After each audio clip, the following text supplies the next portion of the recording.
Welcome to Down to Astrology and Prime Girl Wellness. This is Miss Jenny, and I am astrologer. This is going to be literally it's going to be a hot take in like 10 minutes or less. I have someplace to be, but I want to put this out there. So this video is for the Nation of Israel's declaration of war, or State of Israel. I don't know which it is. It was officially the state of war was officially declared on October 7th.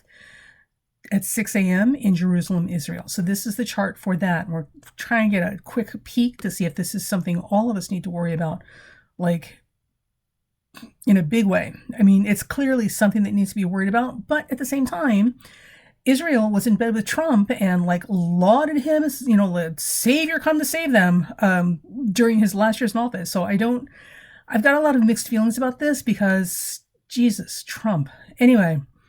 And our current PM is not exactly a, Mr. Rogers from the neighborhood either. Okay, so with that said, so the chart for the declaration of war comes up with 4 Libra rising, which, interestingly enough, my friends, Libra is the sign of war. Libra is ruled by Venus, but it is also ruled by Saturn. So Saturn does not have rulership over war, but Saturn does. Venus does not have rulership, Saturn does, sorry. And Libra is a sign of war, love and war. So it's notable that Libra comes up. We think of Libra as a sign of diplomacy, but you only need diplomacy when you're dealing with matters of potential war or active war. Mercury is on the ascendant of this chart, which is fitting, given this was, a communication or a very important declaration. This Mercury is squaring Cupido and doing a real fast peek around the chart. Yeah, and it's squaring Vesta. So, the thing about it is, with this particular chart, the moon is in Cancer in the 10th house. And this is going to give it a lot of popular support from the community. So, in a lot of ways, the local community that supports the leadership, or that the leadership represents, is actually going to support this war. But with this T-square, with the announcement, the declaration involving Vesta and Cupido, which also rules the community and women, I'm not completely sure that this declaration of war and everything that's gone into it is not going to end up dividing your own community. I mean, we'll see how this plays out. Because, no matter how this goes, this is just not good. Not good by a long shot. Now, the moon is currently, when this announcement was made, was at 19 Cancer. We had just finished our quarter moon. There's our quarter moon. Told you, watch that day. So this is some big stuff. Now, remember, the whole month of October is unstable. Lots of things changing in the last minute. This is not a month of sure bets. So we've got that to contend with. Now, the moon, as it moves, is in a very tight applying square to Zeus and Mars. So this could potentially become an incredibly bloody conflict. And also Zeus rules jet propulsion, rockets, explosions, bombs, things that go boom in big, big ways. Think of Hiroshima. Right, Nagasaki, the H-bomb, the A-bomb, the L-bomb, the Q-bomb, pick a bomb, the big ones. So there is the distinct possibility that this is going to be much bigger and much messier than anything we've seen prior to now. Mars and Zeus is in the first house, so Israel would take ownership of these things. And I'm pretty sure they have more technology and defense weapons than their current opponents. You guys can fill me in, right? So it would put everything in their favor in that regard. However, it is a square with the moon in the 10th house. So lots and lots of civilian casualties as a result of this, and probably a whole lot of innocent, unintended casualties as well. I mean, let's face facts. Bombs are not very discriminating. So that's not good. That's not good. Now, the moon, as it moves around, will trine Neptune. What else will it do? It's past that. It's going to apply to the vertex north. It's going to hit the nodes. Right.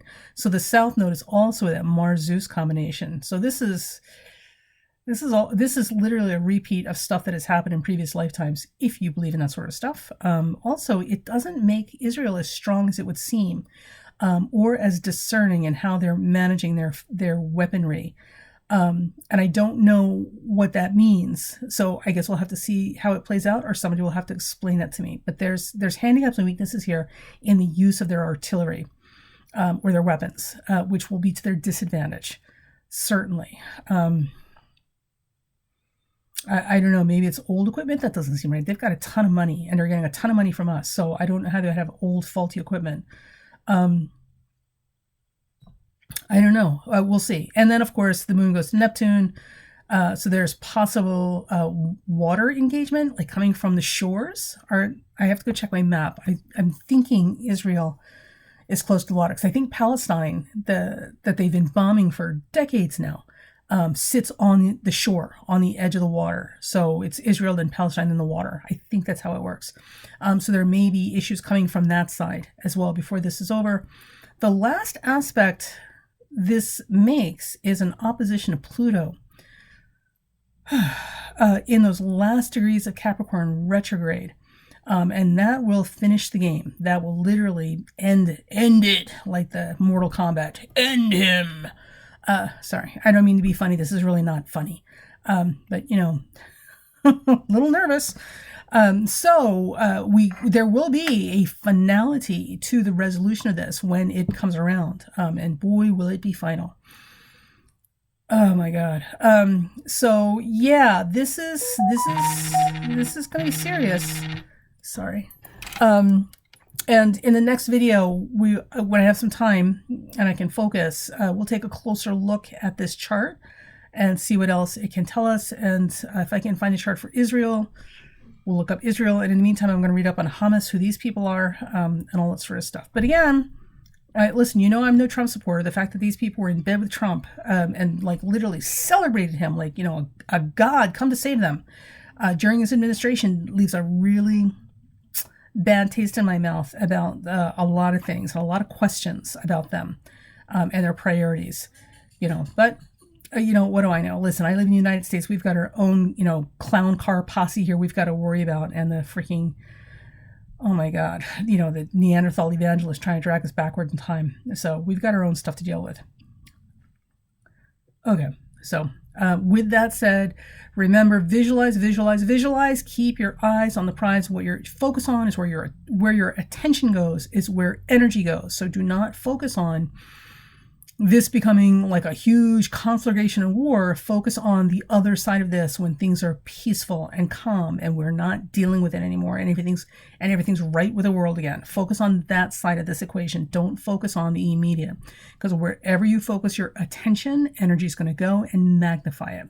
So we know some things are inevitable. We're not telling you to pretend it's not happening. What we are saying is that when you think about it, always send your thoughts past this moment to the ultimate outcome that we want to see, which is always going to be everyone living peacefully and thriving, and our children not being murdered by madmen because their Viagra prescriptions ran out, and this is the only way they know how to dominate anything.